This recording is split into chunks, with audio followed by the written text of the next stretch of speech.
Hi, and thank you for watching us here at Tax Talk UK, where we talk about all things tax and cover other important aspects of working for yourself or running a small business. Today, we're going to answer the question, how do I account for money that I've paid from my business personally if I'm trading as a limited company? Before we talk about that, if I could please ask you to take a moment to subscribe to our YouTube channel. That way you will easily be able to refer back to this information if you need to, and it will also enable you to easily find other information that we have available on a whole wide range of topics aimed to support you in the running of your small business, or if you are self-employed. So on to then accounting for personal expenditure from a limited company. So again, specifically, we're talking about somebody who is trading as a micro entity limited company.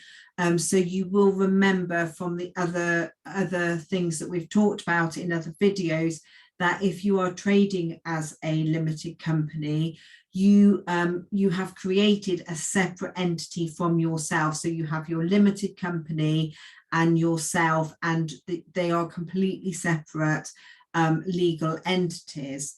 Therefore, when you are using the company, if you spend personal expenditure from the company account, of course, that you need to then account for it. And the same system is sometimes used for any money taken out by the owner, the shareholder of the company, until such time that money is accounted for. And this just makes it easier, especially in a startup company where you may not have the cash flow to be able to consistently pay yourself the same amount, either through the payroll, which you will remember, if you are the director of the company, you are the person that is there to manage the company and will be paid through the PAYE system. Or you may be paid a dividend as the shareholder. And of course, in the audience that will be watching our information, we would expect micro entities, so perhaps maybe even just a sole director and shareholder. So this can be quite confusing. So it's just important to remember the company is separate from you, and you need to remember, when you're thinking of you separate from the company, are you thinking of yourself as a director or a shareholder? So the way that we treat personal expenditure, as I say, either inadvertently using the company's card instead of your own, or something that you later realize shouldn't have, you thought perhaps it was allowable and now you realize it wasn't, is what we call the director's loan. So any money, of course, if you're paying yourself through the payroll system and you're taking out the exact amount of the net pay, then that can be obviously expensed directly to the profit and loss as the pay. If you're taking out a specific amount that you're declaring at that point as a dividend, again, you can expense it directly as a dividend. But anything else, we would use the director's loan accounts, and we would allocate anything out of the account that's not directly expensed as payroll, a cost of payroll or a dividend, to the director's loan.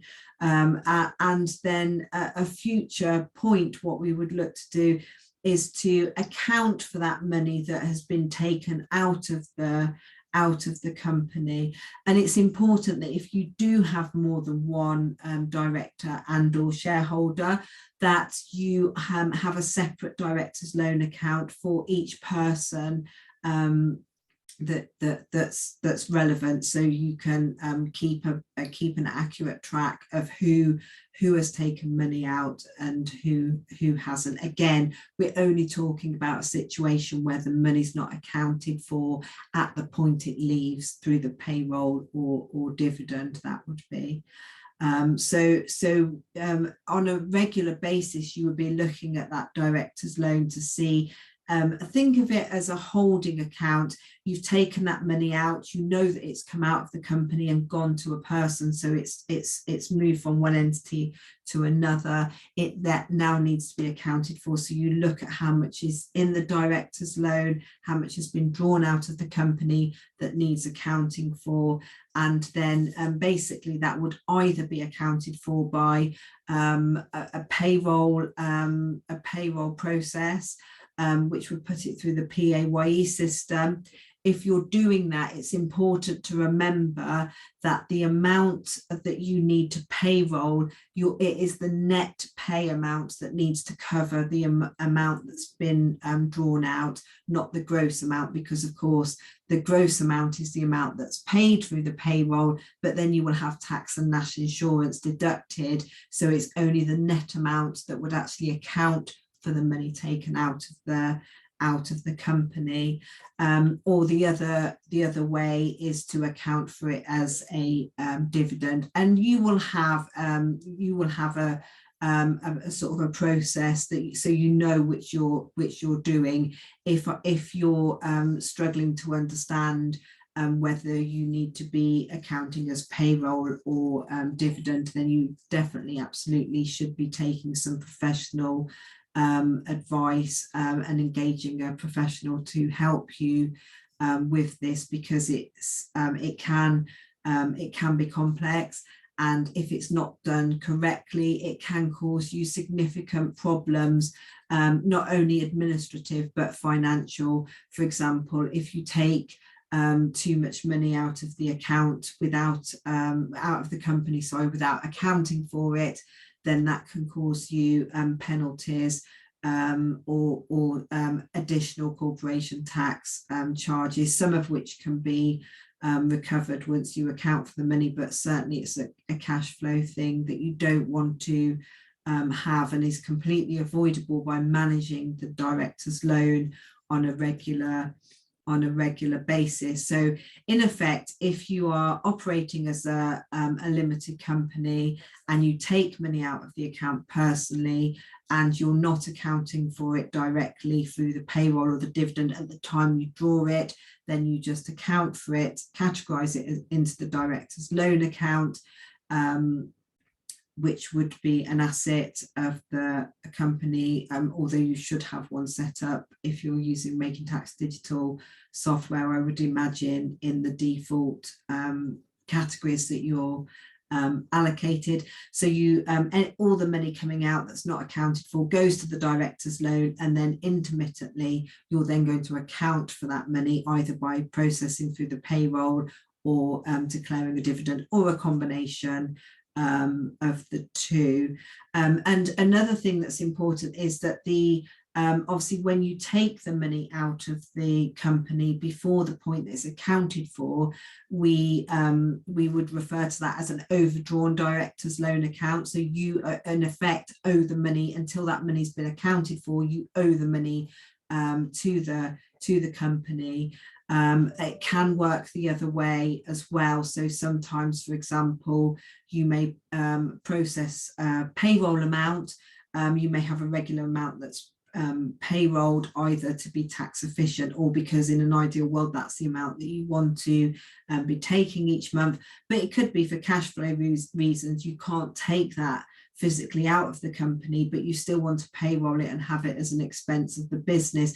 So it's okay then to put that to the director's loan account until such time you can draw it. So you process the payroll, and rather than taking it out of the company, you pop that into the director's loan, and then once the money's there, you can take this out of the company, and of course it's already accounted for, so that is no longer personal income, because of course the company will pay tax on the profits of the company, will pay corporation tax. If you've been paid through the payroll, that will already been accounted for. And when you take that payroll money, that is then your personal income, which will be taxed through the PAYE system, having your tax and national insurance and potentially pensions deducted.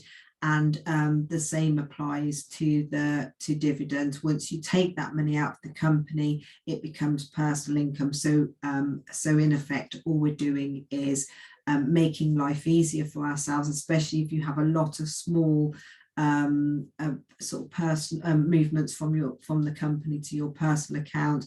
You don't necessarily want to have to sort of account individually for every single transaction. So that is how that we would do that. So I hope that that helps. As I mentioned earlier, if you're not sure about this, it is a complex. If you don't understand, then please do seek some professional advice or engage a professional to actually help you with the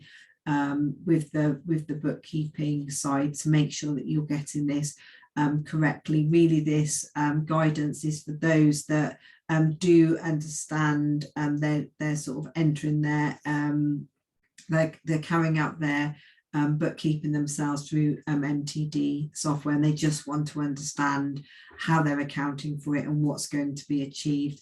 If your knowledge is very basic, then please do engage a professional.